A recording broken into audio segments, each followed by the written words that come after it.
bonjour. Comment vous allez? Bienvenue. Alors, je vais dire bonjour à tout le monde parce qu'on est branché sur Instagram en direct, on est branché sur YouTube. Comme ça, pour ceux qui n'ont pas Facebook, vous pouvez voir les choses. Bienvenue. Bienvenue à tous. Hop là. Bonjour tout le monde. Bienvenue. J'attends qu'il est à peu près l'heure. On a encore quelques minutes. Voilà, suite à des demandes. Alors, je suis désolée, je n'ai pas automatiquement vous regarder bien en face. Parce qu'il y a Facebook, il y a Instagram, il y a YouTube. Parce qu'il y a plein de gens qui n'ont pas l'un, pas l'autre et qui ont demandé si on pouvait faire au mieux. Donc, j'essaye de faire au mieux. Pour Instagram, le téléphone est posé sur deux verres. Enfin, bon, c'est un petit peu compliqué. Peut-être qu'il va tomber. Je suis ravie de vous retrouver. Il y a Constance, il y a Philippe, il y a Kitty, il y a Aurélie de la Ciotat. Il y a plein de monde.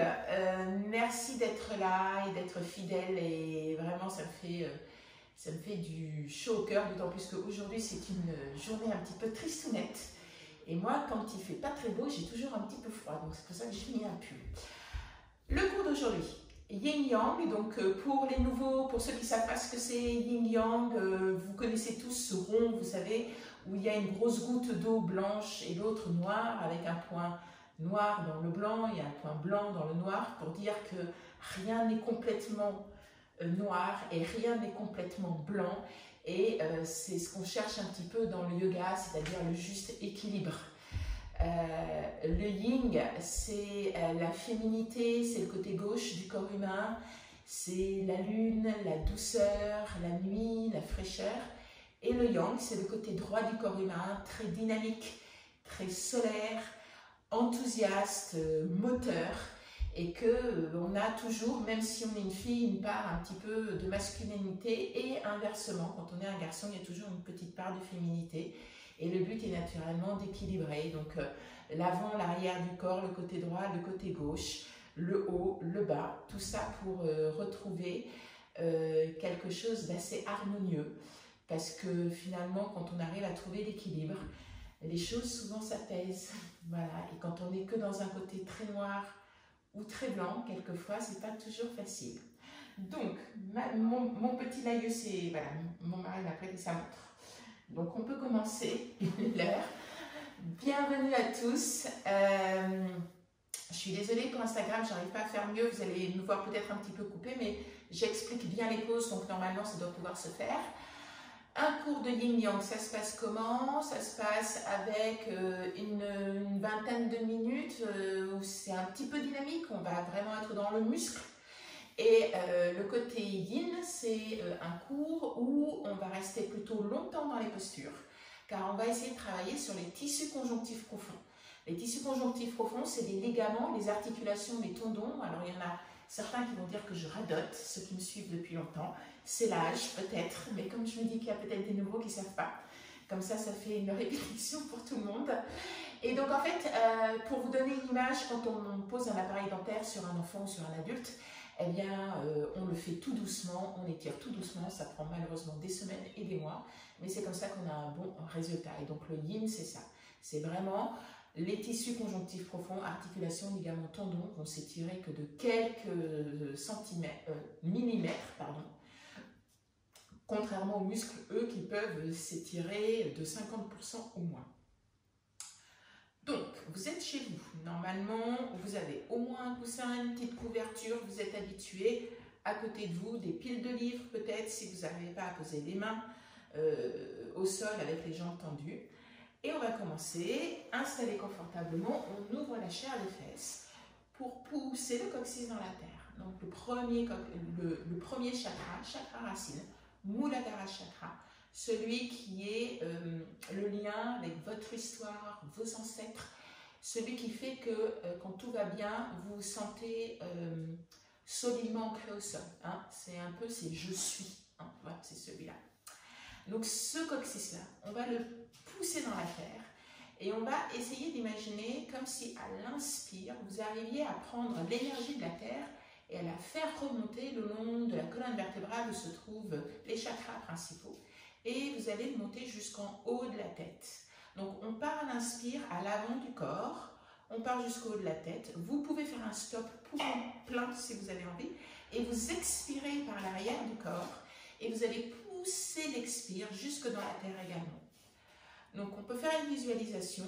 J'inspire la force de la terre, je la fais monter tout doucement, et à chaque fois elle vient se déposer sur chaque partie de mes organes, de mon cœur, de ma gorge, de ma tête, de mon cerveau. Et à l'expiration, c'est comme si c'était un nettoyage, c'est-à-dire le trop-plein d'émotions, d'énergie négative qui peuvent être autour de vous. Et pendant le confinement, il y a plein de choses qui se réveillent. Et essayez de les étirer, pareil, et de les confier à la terre. Et la terre, elle est hyper forte pour ça, pour prendre justement ces énergies négatives, les faire brûler à l'intérieur d'elle. Vous savez qu'à l'intérieur de la terre, il y a un énorme feu, en fait.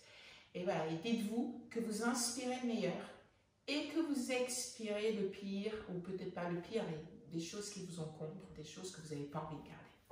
Donc les yeux sont plutôt fermés, la colonne vertébrale est étirée vers le sommet du ciel. Mâchoire relâchée, détendue naturellement.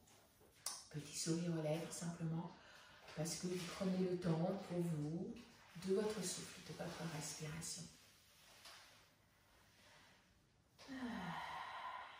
Et on peut même faire effectivement, vous savez, cette sensation, j'inspire, je bloque un petit peu mon inspire au sommet du crâne, et j'expire peut-être dans un soupir, et j'essaye d'étirer cet expire vers l'arrière du corps.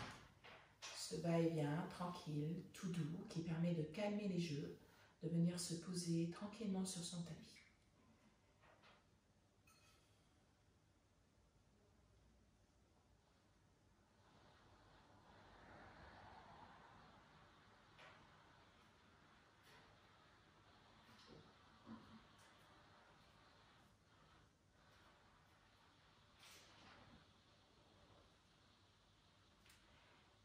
Et laissez les bruits qui vous entourent venir jusqu'à vous, sans chercher à les juger, sans chercher à porter quelque chose de négatif ou de positif.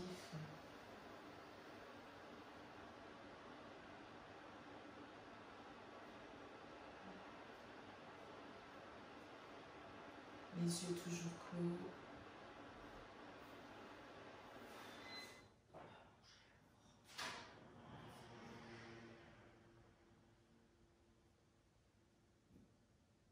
Laissez-vous porter par votre respiration, par votre souffle, un peu comme des vagues, et essayez de reprendre une respiration normale. Respiration qui ne part pas jusque par la terre. N'essayez pas de faire quoi que ce soit. Soyez juste dans votre souffle normal.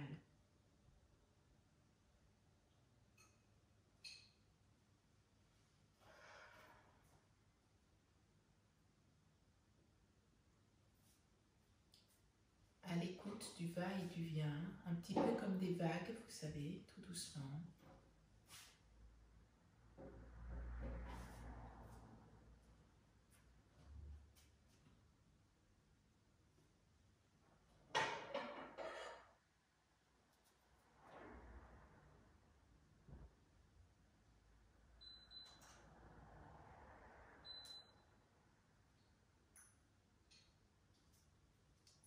Et doucement, vous allez pencher votre tête en avant, en gardant toujours la colonne vertébrale bien étirée.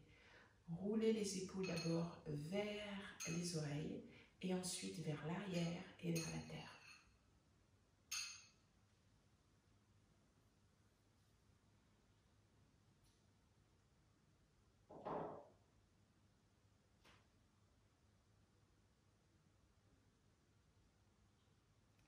On laisse complètement tomber les joues.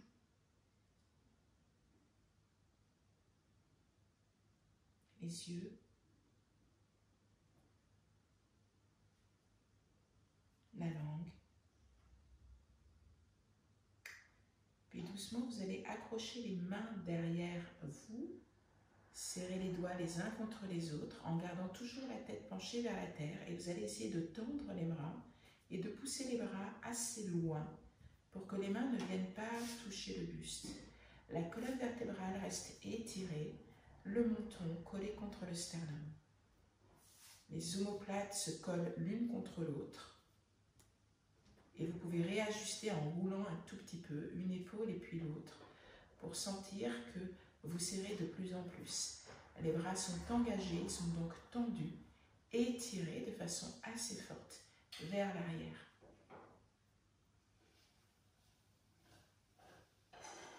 La tête au sol, vers le sol. Redressez-vous, vous mettez les deux mains sur la terre, on va rouler les épaules et on va regarder le ciel. Ouverture du cœur, ouverture de la gorge, Anahata et Vishuddha Chakra qui s'ouvrent, les paroles que l'on dit, personne qu'on aime.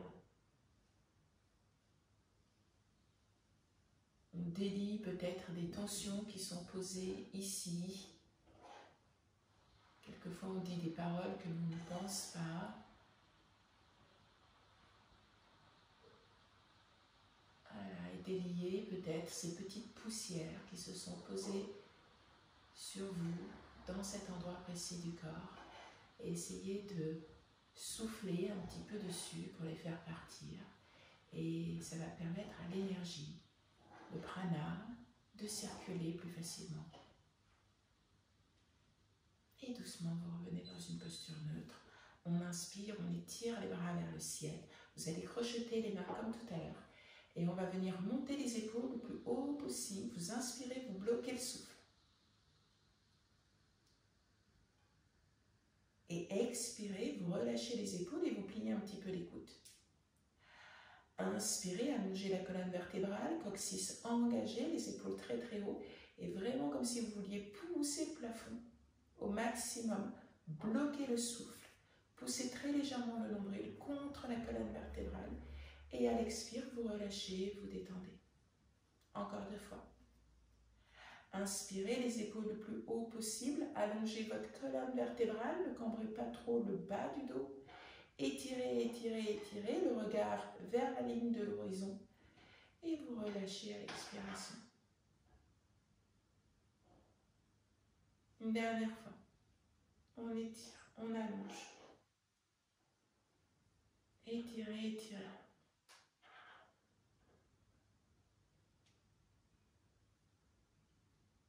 Et vous relâchez. Puis on va bouger les poignets dans tous les sens. On va bouger les coudes. On va cambrer le dos. À l'inspire, j'ouvre. Et à l'expire, je referme. Vous pouvez placer les mains sur les épaules si vous voulez. Inspirez, ouvrez le cœur, regardez vers le ciel. Et expirez, vous refermez. Inspirez, ouvrez, essayez d'ouvrir fort, de sentir, on est dans du yang. Et à l'expiration, on referme, et pareil, on referme fort. On engage les muscles abdominaux, on pousse le ventre contre la colonne vertébrale. Et on inspire de nouveau, on ouvre, on étire, on étire, on étire. Et à l'expiration, vous refermez, vous refermez, vous refermez. Dernière fois. Inspirez, ouvrez. Expirez, fermez. On va se mettre à 4 pattes.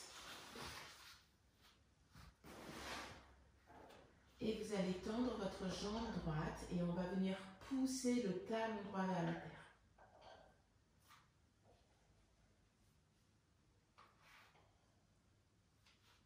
Assez fortement, hein. On est dans le côté yang là. Ok. On inspire, on revient dans une posture normale et vous levez juste votre jambe droite sans ouvrir la hanche. Et vous allez étirer le bras gauche pour qu'il soit parallèle à votre jambe. On va se redresser un petit peu sur le bras droit et vous allez avoir une vraie action pour étirer au maximum sans trop pousser l'épaule droite vers l'avant. L'épaule reste sur la même ligne, mais c'est le bras qui s'étire au maximum.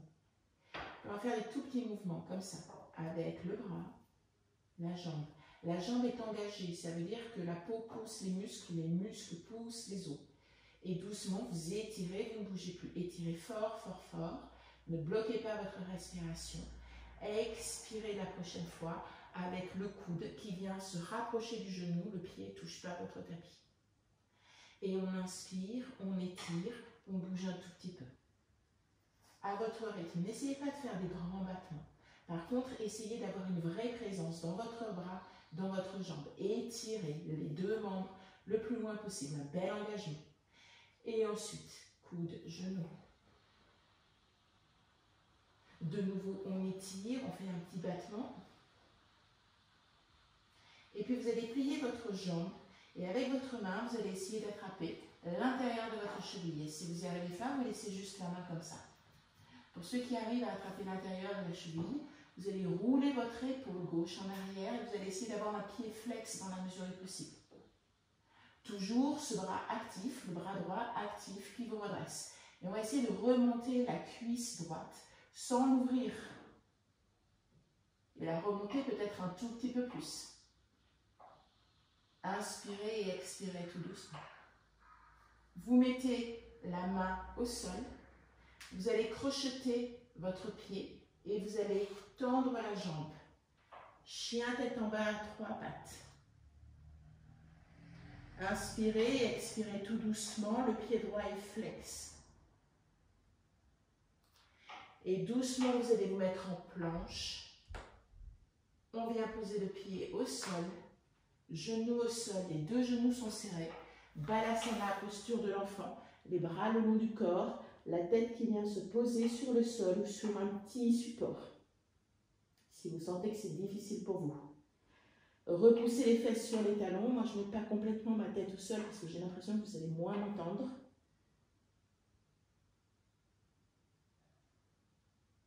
Doucement, on va se redresser. On va travailler sur les orteils. On crochette les orteils. On l'a déjà fait. C'est bien de le refaire. Et on va venir poser son poids sur les orteils. Ok pour tout le monde? Alors, quelquefois, ça va être difficile pour certaines personnes de poser les fesses parce que c'est assez douloureux. Particulièrement si vous êtes en train de courir. Souvent, les coureurs, c'est un exercice qu'ils n'aiment pas du tout faire. Pour d'autres personnes, vous n'allez pas sentir grand-chose. Dans ces cas-là, on peut rouler les épaules vers l'arrière et juste poser le bout des doigts pour poser un peu plus de poids sur vos talons. Les personnes qui souhaitent travailler sur Vishuddha Chakra, la gorge, vous étirez, puis en même temps, il y a le cœur qui va travailler également.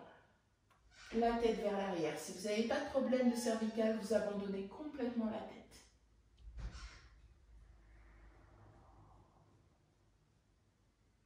Respirez. Particulièrement, vous avez l'impression d'en avoir besoin.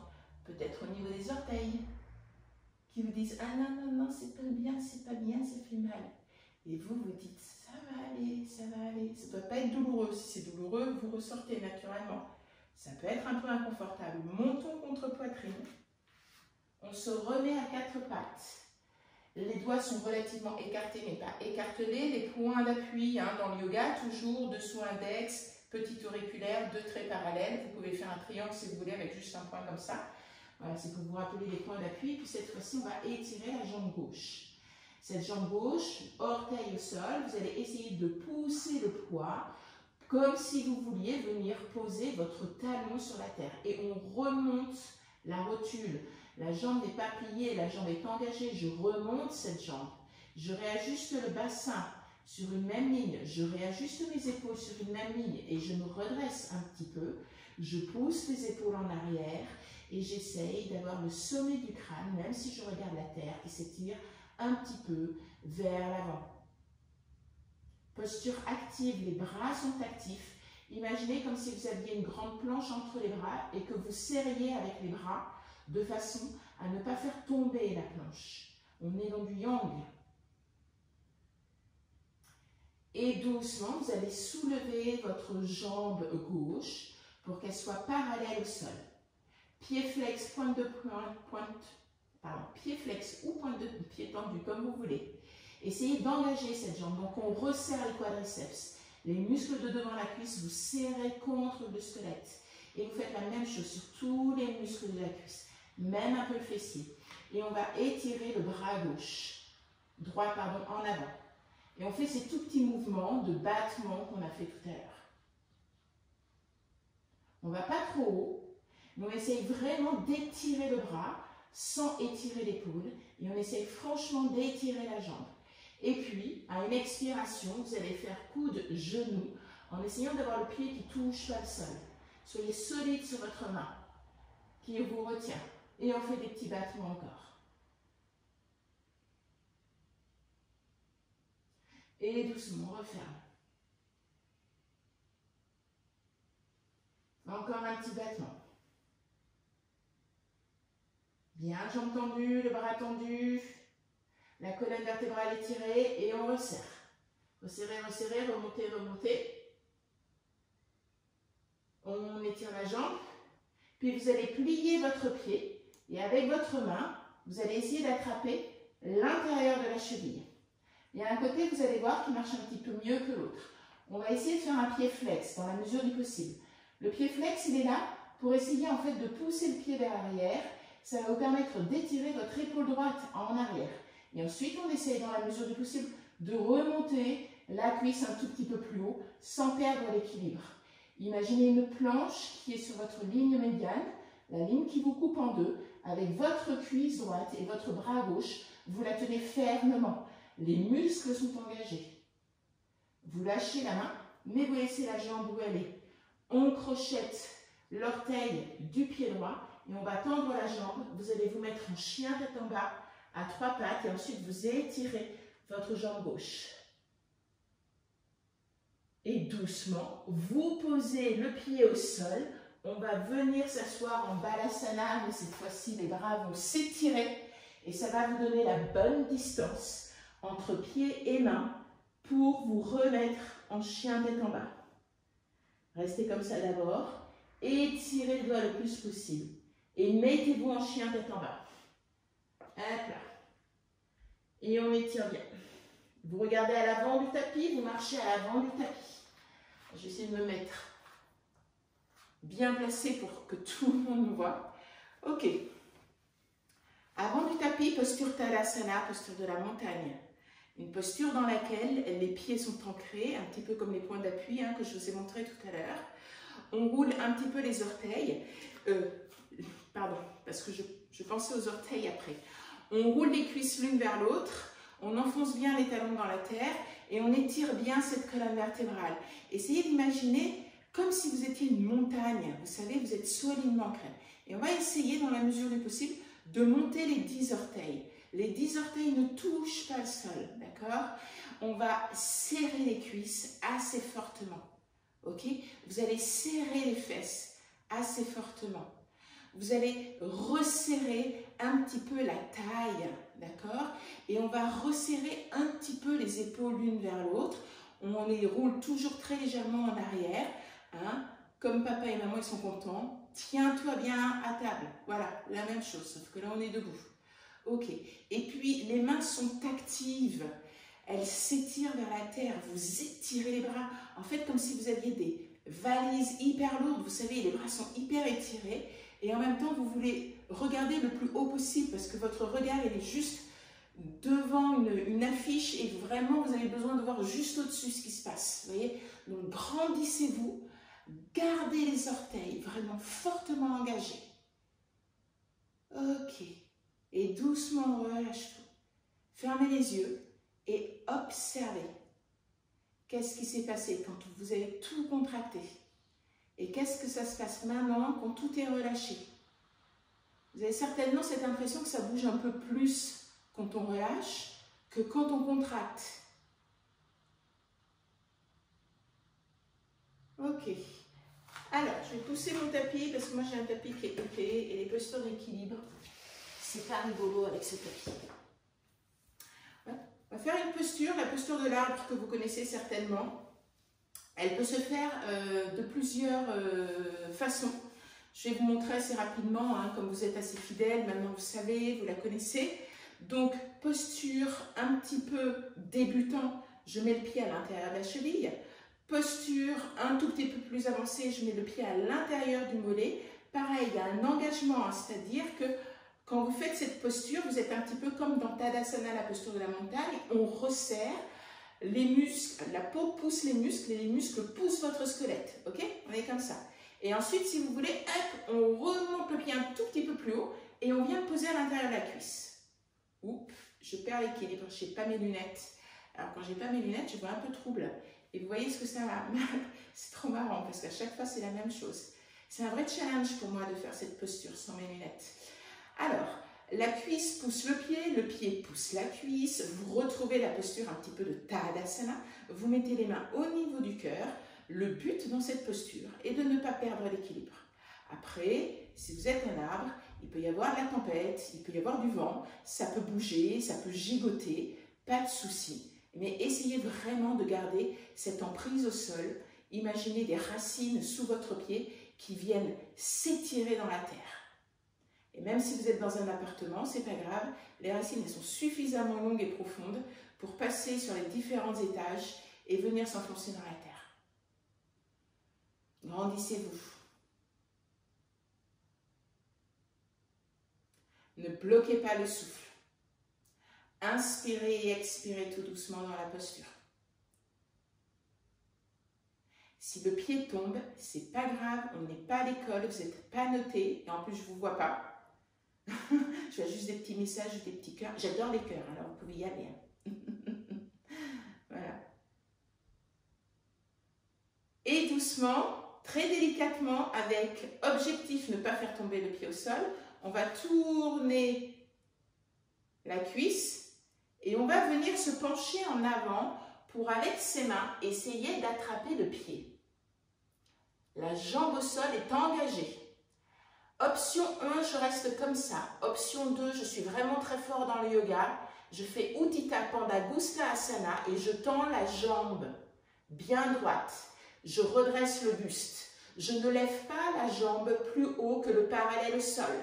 Inspirez et expirez tout doucement.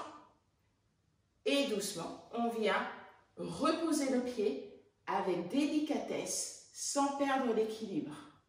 Et si vous avez perdu l'équilibre, vous le savez, c'est pas grave. Fermez les yeux, observez la jambe droite et la jambe gauche. Quelquefois, vous pouvez ne rien sentir, et quelquefois, vous allez dire, tiens, c'est bizarre, il y a un petit truc qui a changé.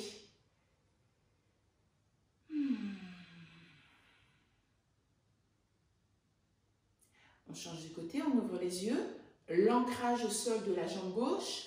Moi, ma cuisse, elle n'est pas molle, elle est engagée. Quand je tape dessus, c'est dur. La rotule qui remonte, les quadriceps bien enfoncés et les 4 points d'appui bien enfoncés dans la terre. Quelquefois, de ne pas être sur le tapis, vous avez plus d'ancrage au sol, hein, ça peut être assez confortable. Vous changez de côté, le pied à l'intérieur de la cheville, option 1, qui est une très bonne option, hein, ne vous inquiétez pas. Le pied à l'intérieur du mollet, option 2, qui est elle aussi une très bonne option. C'est incroyable, dans le yoga, tout est une bonne option. Même option 3, le pied à l'intérieur de la cuisse. Hop. Voilà. Alors, quelquefois, le pied à l'intérieur de la cuisse, ça glisse, ça glisse, ça glisse, et c'est très compliqué. Alors, on peut mettre un petit torchon, ou vous dites, bon, mais tant pis, la prochaine fois, je m'habille autrement. On étire la colonne vertébrale. La cuisse bien enfoncée dans la terre, bien engagée. Et en même temps, cette cuisse, elle est enfoncée dans la terre, mais c'est comme si l'énergie remontait le long de votre colonne vertébrale. Le regard étiré vers le ciel. Les mains au niveau du cœur si vous le souhaitez. Après, vous pouvez prendre des variantes. Hein. Hop, on peut ouvrir, on peut tirer les bras comme ça, comme vous voulez. Et on respire. On respire toujours comme tout à l'heure en début de séance, l'énergie de la terre qui remonte à l'intérieur de vous. Et vous expirez toutes les petites mauvaises pensées que vous avez eues ou les mauvaises pensées qu'on vous a envoyées. Voilà. En ce moment, c'est Shiva, hein, j'ai l'impression le dieu destructeur. Hein, vous savez, il y a la Trimurti dans la croyance indienne. Trimurti, les 3 dieux, le dieu destructeur, le dieu qui créateur et le dieu qui maintient. Vishnu, Brahma et Shiva. Donc en ce moment, on est un peu dans Shiva. Destruction avec le virus. doucement, avec maîtrise, je dis bien avec maîtrise. On met la main sur le genou, on ne perd pas l'équilibre, on met les 2 mains sur les genoux et ça peut être une option qui est tout à fait acceptable. Première option. Ensuite, on peut partir en avant et on met les mains dessous les pieds. Deuxième option. Dans la troisième option, Utthita Purnadusthasana, faites attention, il faut vraiment engager les muscles du bas du dos pour éviter de vous blesser. On ne cherche pas à se blesser et on ne cherche pas à être des héros. Donc faites ce que vous pouvez. Mais si vous n'arrivez pas à tendre la jambe avec les bras tendus, prenez l'option d'avant. Ce n'est pas une option où on a le genou plié. On se redresse tout doucement, on respire. Hop, et j'ai regardé à droite et j'ai perdu l'équilibre. Vous non, vous n'avez pas perdu l'équilibre, je le sais. Allez, hop. Et doucement, on vient poser le pied au sol. Ok, je regarde juste l'heure. Ça passe hyper vite, à chaque fois ça m'énerve. Il faudrait des cours un petit peu plus longs. En même temps, je ne vais pas vous accaparer pendant toute votre journée. Ok, on va faire une posture puisqu'on est un petit peu dans Shiva, dans la destruction, dans le mauvais virus. On va essayer de tuer ce mauvais virus avec toute notre belle énergie, avec la posture du guerrier. Alors, la posture du guerrier, on a plutôt les jambes relativement écartées, d'accord? Et vous allez tourner le pied gauche pour qu'il soit un petit peu parallèle à votre tapis, d'accord? Les personnes qui sont assez habituées à faire du yoga peuvent avoir les 2 talons, l'un dans l'alignement de l'autre. Pour certaines personnes, ça va être un peu plus confortable d'avoir 2 lignes un petit peu séparées. Vous allez avoir un ancrage qui est plus important. Ok. Ensuite, le but est d'avoir le genou qui est plié au-dessus de la cheville. Ok, pour l'instant, ça va. Alors là, normalement, dans cette posture, la cuisse de devant est parallèle au sol. Donc, j'étire ma jambe de derrière. Je l'étire, je l'étire, je l'étire, je l'étire jusqu'à un moment donné où j'ai l'impression que ma cuisse est parallèle. Mais ça, c'est très yang, c'est très dur. Donc, si vous sentez que pour vous, c'est difficile de tenir cette posture, avancez un petit peu le pied de derrière, mais gardez la notion du genou au-dessus de la cheville. Un petit truc, quand vous regardez votre genou, vous devez regarder, voir que vos orteils. Vous ne devez pas voir le pied, parce que souvent le genou il part à l'intérieur. Non, le pied je ne le vois pas. Je vois que mes orteils, ni plus ni moins. Et après c'est votre option d'étirer la jambe de derrière. La jambe de derrière est active, c'est une posture dynamique. Donc, si vous n'avez pas les pieds plats, vous remontez la voûte plantaire. Comme si vous avez une petite coccinelle dessous et que vous ne vouliez pas l'écraser. Ça va permettre d'engager les muscles à l'intérieur de la cuisse. Ok. Et ensuite, appuyez bien sur vos 4 points de fondation au niveau des pieds. Poussez très légèrement le coccyx dans la terre, très légère rétroversion du bassin. On essaye de placer le corps au milieu et puis on va étirer les bras. Et les bras, ils vont venir s'enclencher à l'intérieur de l'articulation des épaules. Je rentre un petit peu mes bras à l'intérieur des épaules. Comme ça, j'ai une meilleure tenue. Je peux faire comme des petits bing-bing comme ça, là, et rien ne va tomber. Ok?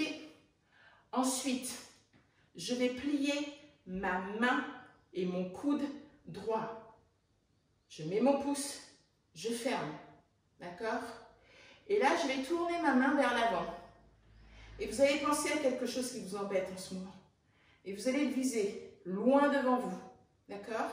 Et là, c'est comme si vous aviez une arme, une flèche. Vous allez inspirer, vous allez partir en arrière pour donner de l'énergie, pied flex. Et à l'expiration, vous allez partir en avant et vous allez tirer les 2 bras parallèles. Inspirez, serrez le coude, mettez pied flex. Et cette fois-ci, on plie le genou, c'est un peu plus compliqué. Expirez, vous tendez la jambe de derrière, vous pliez la jambe de devant et vous étirez votre bras droit vers l'avant. Une dernière fois. J'inspire, je tends la jambe de devant, je plie mon poing au niveau de mon cœur, je plie le genou de derrière et j'essaye de descendre un tout petit peu plus que la fois précédente. Je tends la jambe de derrière, je plie le genou de devant, je m'avance en avant et j'étire les bras. Restez dans cette posture, inspirez, étirez le bras droit vers le ciel, bras parallèles, la main gauche qui s'étire au-dessus Et vous faites un magnifique guerrier inversé. Étirez tout le flanc gauche. Essayez de garder la cuisse parallèle dans la mesure du possible. Enfoncez le pied dans la terre. Ouvrez votre cœur. Inspirez, on revient dans une posture neutre. Vous mettez les deux pieds parallèles et on change de côté. Le pied droit va s'étirer de l'autre côté. Pour moi, c'est vers la cuisine. Vous pliez les genoux. Posture du guerrier. Le poids toujours au milieu. Engagement de la voûte plantaire. Les épaules resserrées. Magnifique guerrier. Vous êtes solidement ancré. Un petit regard au niveau de l'arrondi du genou. On ne voit que les orteils. Ni plus ni moins. Je ferme ma main. Mon coude. Je tends la jambe de devant. Et je plie. C'est comme si j'armais. Ok? Et ensuite, je tends la jambe de derrière. J'étire, je plie la jambe de devant et je retire mon bras en avant. Ok? On va essayer de faire ça un petit peu plus rapidement. Tendez, pliez, derrière, hop, on repend et on plie en avant, on part en avant. On tend la jambe de devant, on plie derrière, on part en arrière, hop, on tire et on va en avant. Et une dernière fois, un peu plus vite. Hop, comme une danse. Une dernière fois. Et là, on va souffler fort. Ok, on revient. Les deux pieds parallèles. À l'expiration, les mains le long du corps. Ça va pour tout le monde, j'ai l'impression. Vous êtes toujours là. On va faire un truc que j'aime bien. Hein. Alors, on le fait parce que ça fait vraiment partir l'énergie. Alors, on peut le faire à genoux, les mains un peu comme ça, les fesses un peu en arrière. Vous savez, c'est un peu la posture du lion qui hurle. On va le faire. On va faire ça comme ça. Bon, je n'ai pas honte de faire ça devant vous. Alors, n'ayez pas honte de faire ça devant moi. Ok. On prend une belle grande inspiration. Et là, pareil, on va essayer de faire partir les énergies négatives. Vous allez vous mettre à quatre pattes. Ou si vous préférez, rester assis en diamant. Donc, on prend une belle grande inspiration. Et en fait, c'est comme si vous aviez peut-être un lion en face de vous et que vous dites « Ouf, là, je suis dans la savane et je me sens mal. Je pense qu'il va me manger. » Et donc, en fait, il faut lui faire hyper peur. Et vous allez faire ça avec votre respiration. D'accord? Donc, on va prendre une bonne inspiration et on expire normalement. Ensuite, vous allez prendre encore une bonne inspiration et vous allez expirer un peu plus fort. Et encore une fois, prenez une bonne inspiration et expirez encore plus fort. Et là, vous allez vous lâcher comme jamais de votre vie vous allez lâcher. Vous allez ouvrir la bouche, tirer la langue, peut-être loucher et être hyper moche. Mais on s'en fout, ok? Et puis, vous allez peut-être vous soulever en faisant ça. D'accord? Donc, on y va. Prenez le maximum, grosse inspiration.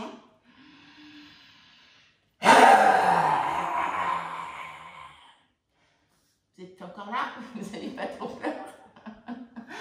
Super, vous êtes super. Bravo. Et il est l'heure de faire le côté yin.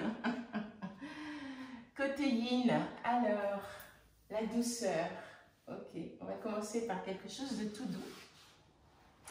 Pour ceux qui ont la chance d'avoir un petit bolster, de l'utiliser, sinon des petites couvertures, des coussins. Vous savez, quand on fait du yin, il faut vraiment avoir pas mal de matériel à côté de vous. Prenez 1 ou 2 minutes pour y aller. De toute manière, on garde des postures pendant pas mal de temps. Parce que comme je vous expliquais en début de cours, les ligaments et les tendons, ils ont du mal à s'étirer. Donc c'est pour ça qu'on doit rester quelques minutes dans la posture. Ok, vous allez ouvrir la fesse droite et la fesse gauche. On peut poser donc 1, 2, 3 coussins, une grosse couverture, une couette dessous vos genoux. C'est toujours plus agréable. On peut aussi le faire sans. C'est comme vous voulez. Et puis, on va juste partir en avant.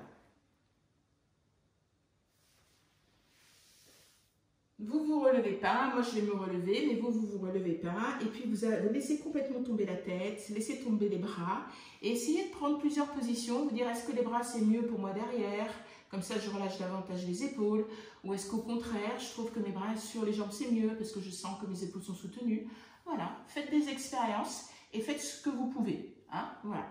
Mais c'est vraiment de la détente totale. Vous êtes devenu un chamallow. Hein, façon baleine échouée sur la mer. Mais qui va retourner dans la mer. Ok.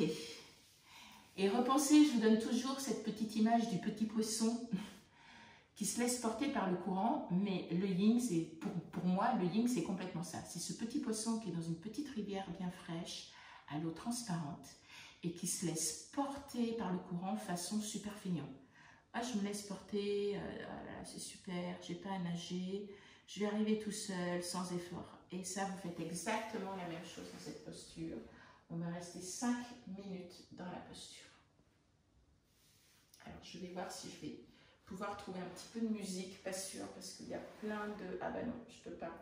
Tout est occupé.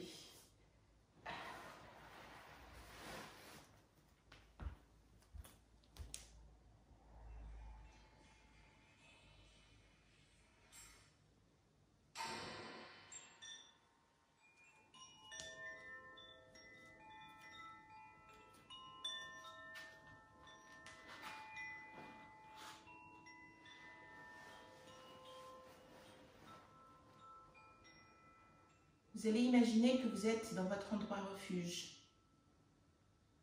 Un endroit refuge, c'est un endroit dans lequel vous êtes particulièrement bien.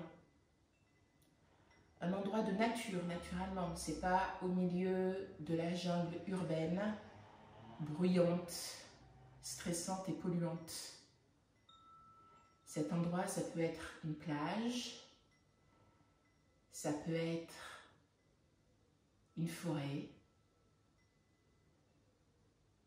ça peut être dans la montagne, dans le désert, ça peut être au milieu d'une plaine.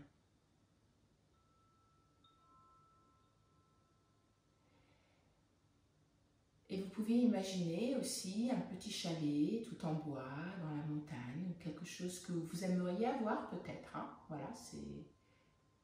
Vous fermez les yeux, vous restez dans cette posture, une posture qui permet de stimuler toutes les hormones du bien-être. Quand on part en avant, on se sent protégé, et quand on se sent protégé, eh bien, finalement tout va bien. Voilà, donc essayez vraiment de vous laisser aller dans cette posture, de ne rien retenir, d'imaginer qu'au fur et à mesure de votre respiration, tout se relâche et tout se détend. Et soyez certainement pas dans le jugement de « Ah, ma tête, elle n'arrive pas à toucher mes pieds » ou quoi que ce soit, on s'en fout.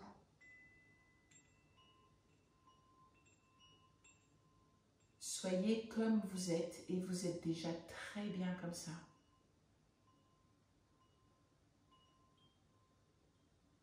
Et observez les sensations ou les émotions qui se présentent à vous lorsque vous êtes dans cet endroit refuge. De la douceur, de la paix peut-être, de la sérénité, sentiment de protection, de calme.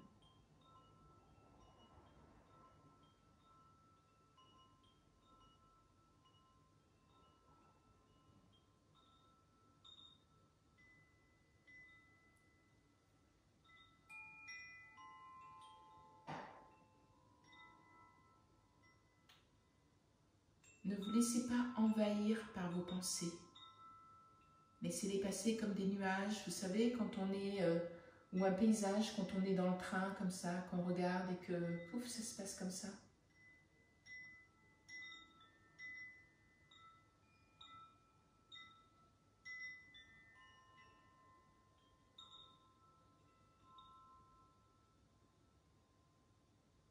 Observez peut-être les odeurs qui vous entourent.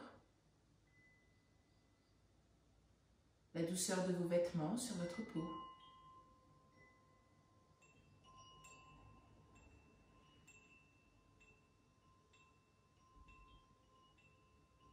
Le poids de votre corps sur la terre. Et sentez-vous protégé par elle. Sentez presque sa vibration, comme si elle respirait au même rythme que vous.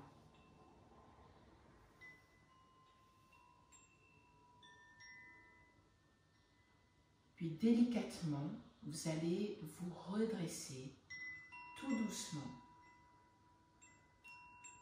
Alors, j'ai pas pu vous mettre de musique, mais j'ai un petit instrument, je ne sais pas si vous l'avez entendu, qui s'appelle Koshi. Je vous donnerai les références si vous voulez. Moi, je l'adore. Je le trouve beau en plus. Et je trouve que la musique est super agréable. On va faire une posture pour réveiller un petit peu les hanches. Alors, je sais que nous, Européens, on n'aime pas trop ça parce que nos amis est serré. C'est la raison pour laquelle on a commencé par celle-ci un petit peu avec les cuisses ouvertes pour préparer. Posture que certains d'entre vous connaissent, c'est la posture du pigeon. Alors, ça va se faire du côté droit et du côté gauche. Hop là. On va y aller tout doucement. Je vais essayer d'expliquer. C'est pas trop compliqué. Me mettre à peu près bien pour... voilà. Vous allez plier la jambe droite. Ok. Et puis, votre pied droit, vous allez essayer de le mettre à gauche. Tac, tac, tac, tac, tac. Sur le côté. Ok. Ensuite, on va partir en avant et on va essayer de venir poser son genou au sol. Alors, déjà, il peut y avoir une certaine difficulté parce que votre tibia, il est perpendiculaire au tapis et ça, c'est difficile pour le genou, il y a une tension. Si vous êtes un petit peu fragile au niveau du genou, n'hésitez pas à prendre quelque chose d'un peu plus douce. Dans ces cas-là, vous poussez le talon vers vous et donc, en fait, votre mollet est un petit peu séparé de la cuisse, mais il est un petit peu plus rentré, d'accord? Et ça, c'est déjà bien. Voilà. On va faire petit à petit. Les deux mains sont plutôt sur la ligne de votre genou. Ok. Et puis là, on va essayer de se redresser. Ok. Je me suis redressée. Ma jambe de derrière, j'essaie de la mettre sur la ligne médiane pour réajuster. La ligne médiane, c'est la ligne qui vous coupe en deux. Ok. C'est comme si du sommet du crâne, la colonne vertébrale, mais la colonne vertébrale qui continue jusqu'au bout des pieds. Et puis là, vous allez essayer de pousser le pied à l'arrière, comme si vous vouliez vous asseoir au sol. Hop. Alors, on ne va pas rouler sur la fesse droite, ce n'est pas le but.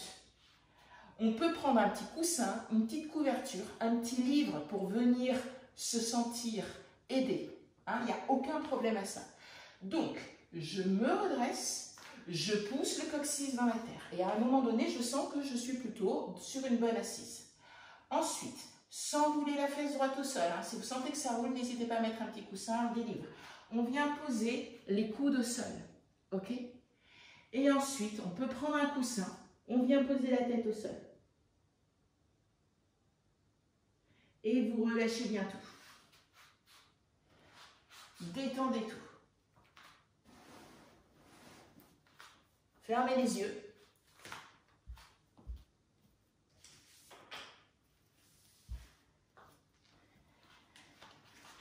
Alors, certaines personnes ont déjà assisté à un yin-yang. Quelquefois, je raconte la symbolique des postures. Et donc là, je vais essayer de vous trouver la symbolique des pigeons que j'ai déjà racontée. Mais pour les personnes qui viennent d'arriver, peut-être que vous ne la connaissez pas. Voilà. Donc, vous restez bien dans la posture tranquillement. On va rester à peu près 5 minutes avant de changer de l'autre côté. Kapottasana. Kapota, ça veut dire pigeon en sanskrit. Le secret de l'immortalité. Parvati, fille de la montagne, avait épousé Shiva, dieu de la destruction. C'est d'actualité, hein. Née parmi les mortels, elle ne supportait pas l'idée d'être un jour séparée de son bien-aimé. Alors, chaque jour, elle priait Shiva de lui enseigner le secret de l'immortalité. Le temps et les supplications de Parvati viennent à bout des réticences de Shiva. C'était décidé, il allait lui révéler le mantra qui rend immortel. À situation exceptionnelle, mesure exceptionnelle, le mantra devant rester strictement confidentiel, ils se rendront dans un lieu où aucune créature ne pourrait les entendre. Le couple prit alors la route en destination d'une grotte reculée de Cachemire, aujourd'hui nommée Amarnath. Arrivé à destination, Shiva alluma un feu magique afin d'éliminer toutes les créatures vivantes à l'intérieur de la grotte et aux alentours. Désormais, seuls Shiva et Parvati s'assirent sur une peau de cerf, face à face, maître et disciple. Mais la route avait été longue et Parvati, épuisée par le voyage, s'assoupit discrètement. N'ayant rien remarqué, Shiva récita le mantra sacré, puis entra dans un état de méditation profonde. Malgré tous ses efforts, Parvati avait raté l'opportunité de l'immortalité. En conséquence, elle mourut et renaquit 108 fois. Et 108 fois, elle épousa Shiva.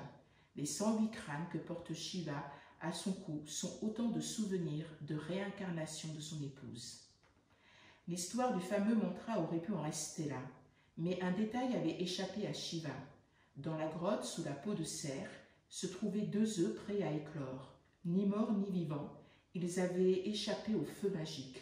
Tout juste nés, et sans l'avoir cherché, 2 pigeons avaient gagné leur immortalité. Je raconterai la symbolique quand on passera du côté opposé. Alors, voilà. Donc pour ceux qui arrivent, vous êtes pas mal en retard parce qu'on a déjà commencé le cours à 10h30. On est dans un cours de yin-yang et on est en posture de pigeon. Du côté droit. Ok. Donc pour ceux qui sont dans cette posture, vraiment essayez de relâcher, de détendre tout ce que vous pouvez. Laissez tomber la tête.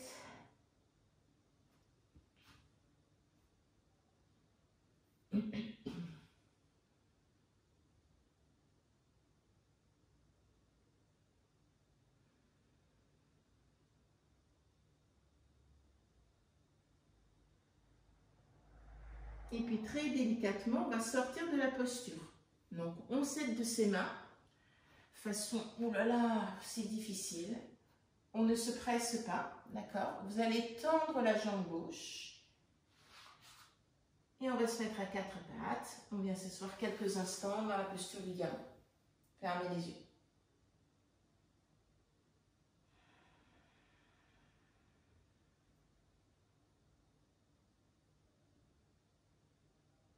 Et puis doucement, on va changer de côté. On se remet à 4 pattes. La jambe gauche, cette fois-ci, part devant. Ok? Ensuite, en fonction de la souplesse, en fonction de la qualité de votre genou, vous poussez complètement le pied gauche du côté droit et on vient poser le genou au sol. Donc, le tibia est complètement perpendiculaire à votre tapis. Ou si c'est difficile pour vous, on rentre un petit peu le mollet vers la cuisse. D'accord? Mais on essaye de ne pas mettre le mollet complètement dessous la cuisse. Ensuite, on met les mains au niveau des genoux et on va se redresser. D'accord? On replace la jambe droite dans son axe. Et je viens pousser tout doucement, tout doucement, tout doucement ma jambe derrière, comme si je voulais m'asseoir sur le sol. Certaines personnes vont y arriver, d'autres pas. Moi, j'y arrive pas et c'est pas grave. Je peux mettre un petit coussin sous la fesse gauche, un petit livre. Quelquefois, il y en a qui ont besoin de livres fins, d'autres qui ont besoin de dictionnaire. On est comme on est et c'est déjà très bien. On se redresse encore une autre fois. On pousse le coccyx dans la terre. On essaye de réajuster le bassin. Vous allez certainement avoir le bassin gauche qui avance un petit peu plus par rapport au droit. Donc, hop, on réajuste tout ça. Une fois que vous êtes bien installé, on vient poser les coudes au sol. On ne roule pas sur la fesse gauche, parce que beaucoup d'entre vous vont rouler sur la fesse gauche. Non, on se redresse et on vient poser la tête sur un coussin ou directement sur le sol. Donc, je vous ai raconté l'histoire du pigeon et je vais maintenant vous raconter la symbolique. Portée symbolique. Dans cette posture, la poitrine se dilate et s'enfle comme celle d'un pigeon qui enfle son jabot. Une citation d'Iyengar, qui est un professeur de yoga assez réputé. La posture du pigeon, puissante flexion arrière, tonifie et assouplit la colonne vertébrale tout entière. Dans la philosophie du yoga, une colonne vertébrale forte et souple est gage de santé et de vitalité. Tant que le dos est fort, il n'y a aucun besoin d'autres supports. On se sent jeune même si on est âgé. Nous avons l'âge de notre colonne. Soutenir, assouplir et fortifier sa colonne vertébrale par la pratique de yoga, c'est donc entretenir notre jeunesse et peut-être briguer l'immortalité. À un niveau symbolique, la colombe n'est pas autre qu'un pigeon blanc, représente ce que l'homme contient d'impérissable, c'est-à-dire le souffle vital, l'âme. Le pigeon représente notre part d'immortalité. Pratiquer la posture du pigeon C'est se souvenir que l'on est simplement là où on doit l'être à cet instant précis. C'est revenir au moment présent et ouvrir nos oreilles pour accueillir ce qui s'offre à nous.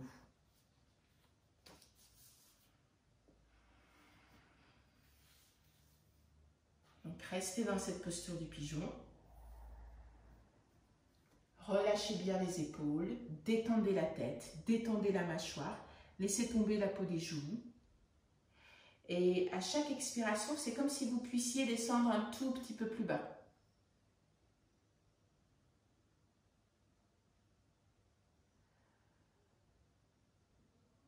Essayez de penser à rien. Je sais, c'est difficile. Revenez dans votre endroit refuge, peut-être. Ou juste accueillez les sensations, les émotions. Vous savez, quelquefois, quand on pratique le yoga, à la fin d'un cours, il y a des personnes qui peuvent avoir une petite larme et elles ne comprennent pas pourquoi. Ben, c'est simplement parce qu'on titille, hein, on bouge le corps, on fait tourner peut-être pas tout à fait dans les postures qu'il a l'habitude de faire. Et en fait, ça délie des petits nœuds qui sont à l'intérieur de nous et ça permet de libérer quelques-unes des émotions. Voilà, c'est la magie du yoga. Ok, vous allez tout doucement sortir de la posture. Le temps passe juste hyper vite avec vous. Voilà, il reste 6 minutes. Je ne vais pas vous refaire une petite posture. Ah si, je vais vous faire... Vous êtes d'accord si je termine un petit peu en retard, hein? Et puis ceux qui ne sont pas d'accord, ils vont partir. Non, interdiction de partir, vous restez jusqu'au bout. On va faire un petit peu une demi-posture, c'est pas tellement une posture, mais on va faire la posture, ce qu'on appelle la posture du diamant. Elle est toute simple. Il peut y avoir certaines personnes qui ont du mal à s'asseoir comme ça. Prenez une petite couverture et vous mettez la petite couverture dessous les mollets. Hein, ça peut être assez confortable. Ok? Et puis on va mettre les deux mains l'une sur l'autre. Voilà, en signe d'accueil. Hein, vous accueillez le monde, vous accueillez l'énergie. Voilà, vous fermez les yeux. Et là aussi, je crois que j'ai la petite symbolique. Voilà, on va faire ça avant de se mettre en posture finale de Savasana. Je vous donnerai la référence du livre après si vous le souhaitez. Donc les yeux fermés, la colonne vertébrale bien étirée, le coccyx qui s'étire vers la terre.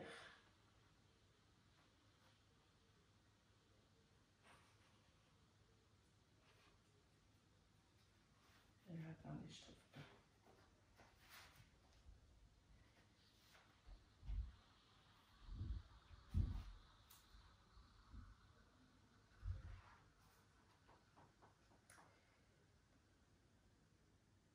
Le diamant.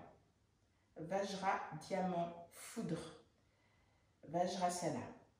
Les os de diamant du sage Dadichi. Dieu et démons étaient engagés dans une lutte sans merci, voulant mettre un terme à ce combat sanglant. Les dieux se réfugièrent auprès de Brahma. Toujours de bons conseils, ce dernier les informa que pour remporter la guerre, il leur faudrait anéantir le démon Vritra. Les dieux s'inquiétèrent. Comment pourraient-ils vaincre ce démon invincible, terreur des trois mondes? Ils avaient beau essayer, aucune des puissantes armes divines ne parvenait à percer la peau de ce puissant assaillant. Il existe pourtant un moyen, reprit Brahma. Au bord de la rivière Saraviti vit un sage nommé Dadichi. De ses os, vous forgerez une arme, une seule pourra terrasser le démon. Il est important de rappeler ici que le sage Dadichi avait autrefois obtenu 3 vœux de Shiva, celui de ne jamais être humilié, celui de ne pouvoir être tué et celui d'avoir des os aussi solides que le diamant. Il menait depuis lors une vie paisible au milieu de la forêt.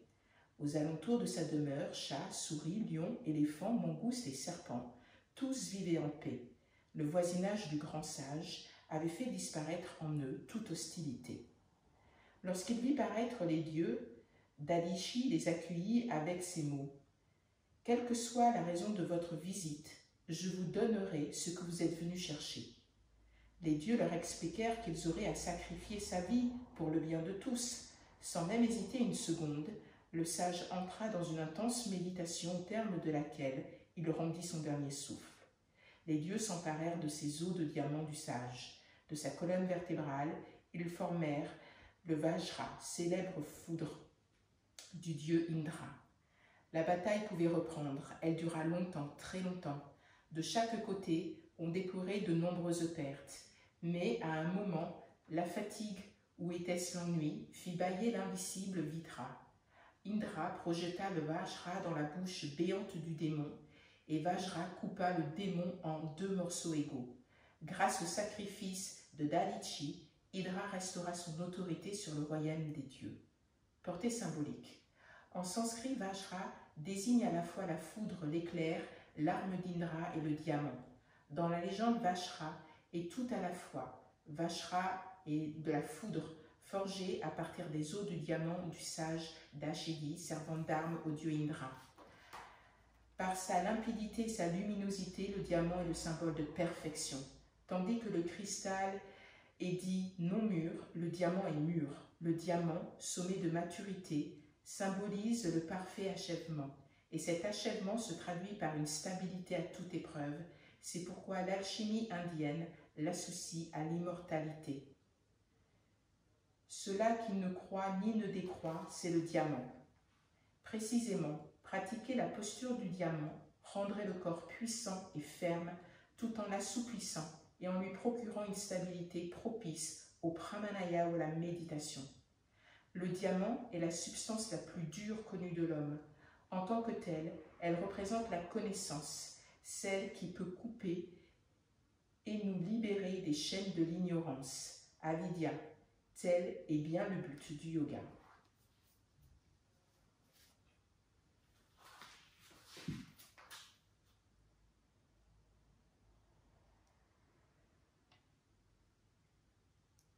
Vous prenez une bonne grande inspiration.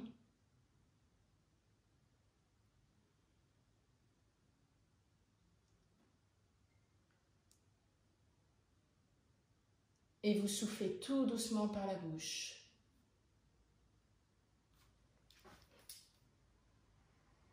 Et vous faites encore ça une fois.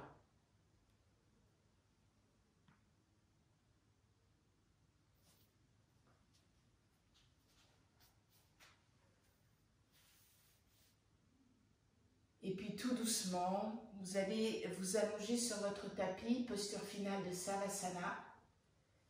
Prenez une petite couverture si vous le souhaitez. Un petit coussin, mettez des petites chaussettes façon cocooning. Voilà.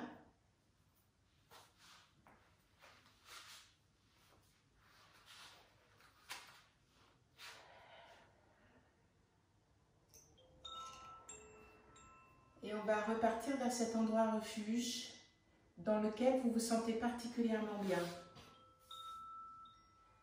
Vous allez imaginer un sentiment que vous avez et qui vous ennuie en ce moment. Un sentiment de douleur, de tristesse, d'abandon, de honte,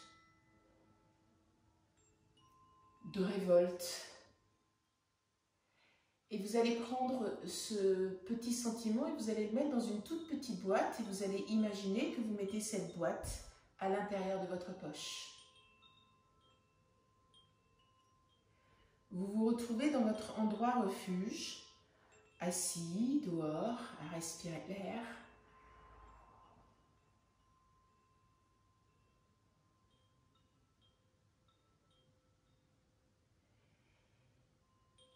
Vous êtes seul, mais vous vous sentez particulièrement bien.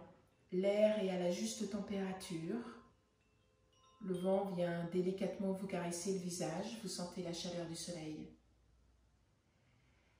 Vous avez le regard un petit peu éloigné, étiré, un peu dans le vague. Et tout d'un coup, au loin, sur le côté droit ou le côté gauche, vous voyez des silhouettes arriver. Peut-être une seule silhouette, peut-être plusieurs. En tout cas, vous avez vraiment ce sentiment que c'est des silhouettes qui sont bienfaitrices. Donc vous pouvez imaginer des amis que vous aimez, vous pouvez imaginer des personnes qui sont parties loin, dans l'au-delà peut-être même. Vous pouvez imaginer même des personnages imaginaires. Voilà, c'est l'avantage des histoires, tout est possible.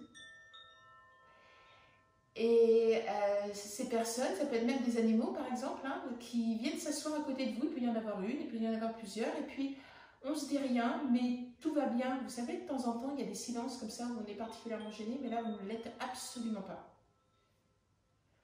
Et vous avez presque l'impression que vous respirez un peu de la même façon que la personne ou les personnes qui sont tout autour de vous. Et que cette respiration est douce, elle est calme, elle est étirée.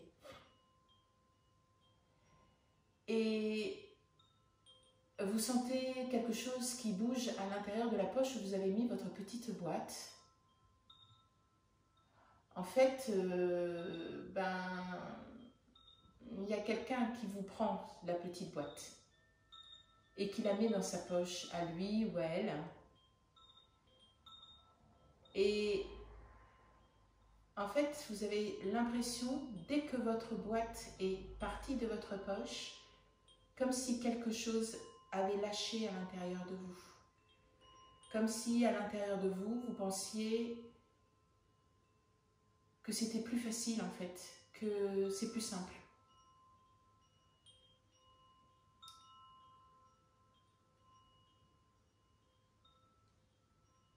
Et puis ces personnes s'éloignent. Vous n'avez pas échangé un mot, mais ça a été tellement simple, tellement facile, que vous n'avez pas du tout de ressenti négatif ou quoi que ce soit, quoi. Vous avez l'impression qu'on vous a enlevé un poids, en fait. Et lorsque vous allez repenser à ce sentiment, dites-vous que vous n'êtes pas seul à le supporter. Repensez à ce moment que vous venez de vivre.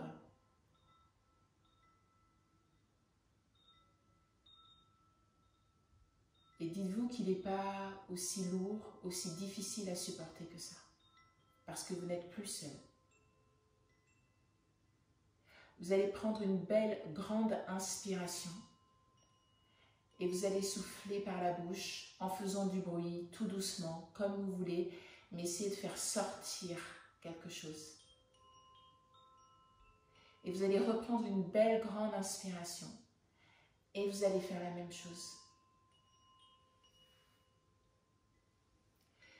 Puis vous allez vous aider pour venir vous asseoir en posture fétale.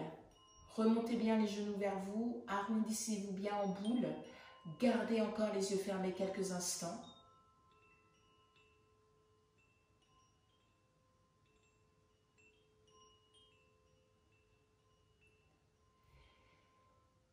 Les yeux fermés, vous allez mettre les mains au niveau du cœur en namasté.